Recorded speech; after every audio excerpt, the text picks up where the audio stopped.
इसलिए विवाह जब करना होता है तो सबसे पहले कुल देखा जाता है। श्रीमद् भागवत में रुक्मिणी जी जब भगवान को प्रेम पत्र लिखती हैं और अपना प्रणय निवेदन करती है भगवान के साथ विवाह के लिए, मैं आपको बर चुकी हूं, तो कहती है कात्वा मुकुंद महति कुल शील रूप विद्या वय द्रविण भी आत्मतुल्यम। इतनी बातें देखना चाहिए। कुल शील विद्या वय,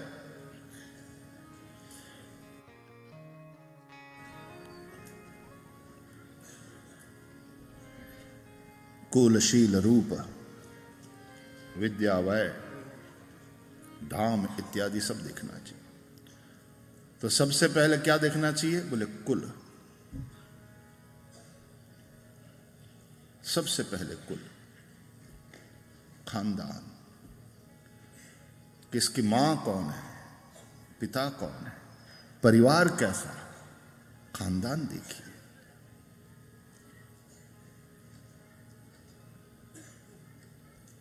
फिर शील, उसका अपना शील कैसा। मोस्टली खानदान के ऊपर आधारित है, लेकिन कभी कभी कोई एक्सेप्शनल केस होता है ना, तो अंग राजा जैसे भगवत भक्त के घर में भी वैन जैसा दुष्ट पुत्र कभी कभी हो जाता, तो उसका खुद का शील कैसा है। और तीसरी बात रूप, कुल शील रूप। रूप तीसरे स्थान पर है, आजकल उसको सबसे पहले रख दिया गया। रूप देख के ही लाला औंधे मुंह गिरे उसके प्रेम में। वन फाइन डे पकड़ करके ले आया, मां ये आपकी बहू है।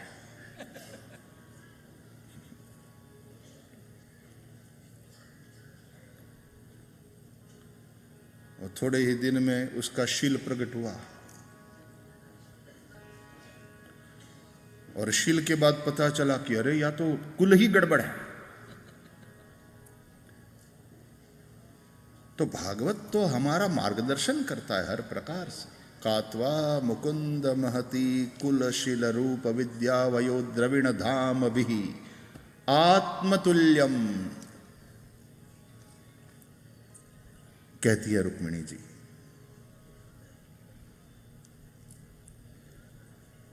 मां सिखाती है।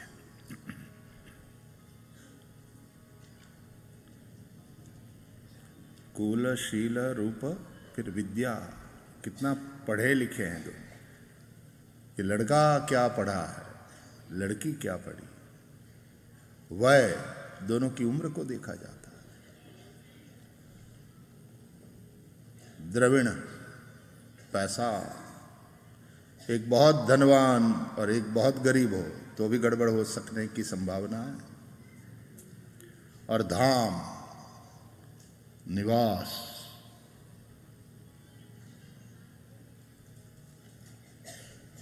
कि धनवान बाप की लड़की और किसी ऐसे लड़के के प्रेम में पागल हो गई कि जिसकी न कोई आमदनी थी, न रहने का कोई ठिकाना था। बाप ने लाख समझाया, माँ ने समझाया, बोले मैं झोपड़ी में रह लूंगी, मैं फटी साड़ी पहन लूंगी, मैं तो उसी से शादी करूंगी। और नॉट ऑलवेज, लेकिन मोस्टली थोड़े ही समय में ऊपर का वो रंग उतर जाता है, वास्तविकता का भान हो जाता है। अब रोती है, परेशान होती है, लेकिन बाप को या मां को फोन करने की हिम्मत भी नहीं होती, क्योंकि उसकी तो सुनी नहीं थी।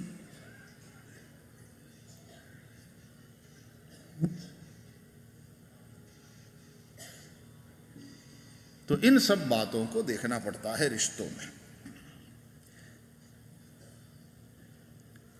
हमारे पुरखों ने जो बताया है, हमारे ग्रंथों ने जो मार्गदर्शन किया है, तद अनुसार चलने से अपना कल्याण है।